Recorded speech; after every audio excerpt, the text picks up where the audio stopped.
CPM Kannur ജില്ലാ സെക്രട്ടറിയായി തെരഞ്ഞെടുക്കപ്പെട്ട കെ രാഗേഷിനെ പുകഴ്ത്തിയ പോസ്റ്റ് ചെയ്ത ദിവ്യ എസ് അയ്യർക്കെതിരെ കെ മുരളീധരൻ. പിണറായി വിജയന് പാദസേവ ചെയ്യുന്ന ഉദ്യോഗസ്ഥയാണ് ദിവ്യ എസ് അയ്യരെന്ന് മുരളീധരൻ വിമർശിച്ചു.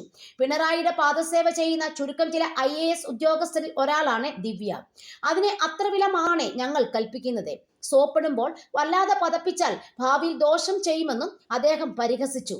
പിണറായി വിജയനെ ഇഷ്ടപ്പെട്ടവരെ ഏതു കോടതി തെറ്റുകാരനെന്ന് വിളിച്ചാലും അംഗീകരിക്കില്ലെന്നും മുരളീധരൻ പറഞ്ഞു.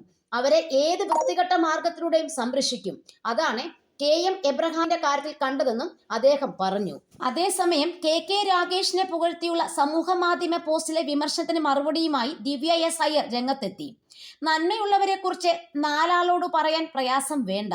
1.5 വർഷമായി താൻ നേരിടുന്ന വിമർശനത്തിന് കാരണം ഈ പ്രകൃതമെന്നും ഇൻസ്റ്റഗ്രാമിൽ പങ്കുവച്ച വീഡിയോയിൽ ദിവ്യ പറഞ്ഞു. നമ്മളാരും എല്ലാം തികഞ്ഞവരല്ല. നമുക്ക് ചുറ്റുമുള്ളവരിൽ നന്മയും നമുക്ക് പഠിക്കാനുള്ള നിരവധി കാര്യങ്ങളും ഉണ്ടാകും.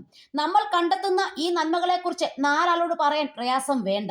പക്ഷേ കഴിഞ്ഞ 1.5 വർഷമായി താൻ നേരിടുന്ന വിമർശനത്തിന് കാരണം എൻ്റെ ഉത്തമ ബോധ്യത്തിൽ ചില മനുഷ്യരിൽ ഞാൻ കണ്ടെത്തിയ നന്മയെക്കുറിച്ച് സംസാരിക്കുന്നതാണ്.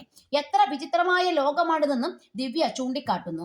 കഴിഞ്ഞ ദിവസമാണ് CPM കണ്ണൂർ ജില്ലാ സെക്രട്ടറിയായി തെരഞ്ഞെടുക്കപ്പെട്ട മുഖ്യമന്ത്രിയുടെ പ്രൈവറ്റ് സെക്രട്ടറിയും മുൻ രാജ്യസഭാ MP കെ രാഗേഷിനെ പുകഴ്ത്തി ദിവ്യ എസ് അയ്യർ പോസ്റ്റ് പങ്കുവച്ചത്. കർണന് പോലും അസൂയ തോന്നും വിധം ഈ KKR കവചം എന്ന തലക്കെട്ടോടെയാണ് ഇൻസ്റ്റാഗ്രാമിൽ കുറിപ്പ്. ഇക്കഴിഞ്ഞ 3 വർഷങ്ങൾ അദ്ദേഹത്തിന്റെ ഔദ്യോഗിക ജീവിതം മുന്നിൽ നിന്ന് വീക്ഷിച്ച എനിക്ക് ഒപ്പിയെടുക്കാൻ സാധിച്ച അനവധി ഗുണങ്ങളുണ്ട്. വിശ്വസ്തതയുടെ ഒരു പാഠപുസ്തകം, കഠിനാധ്വാനത്തിന്റെ ഒരു മഷിക്കൂടെ പോസ്റ്റിൽ പറയുന്നു. പോസ്റ്റ് പങ്കുവച്ചതിന് പിന്നാലെ രൂക്ഷ വിമർശനമാണ് ദിവ്യയ്ക്ക് നേരെ ഉയർന്നത്.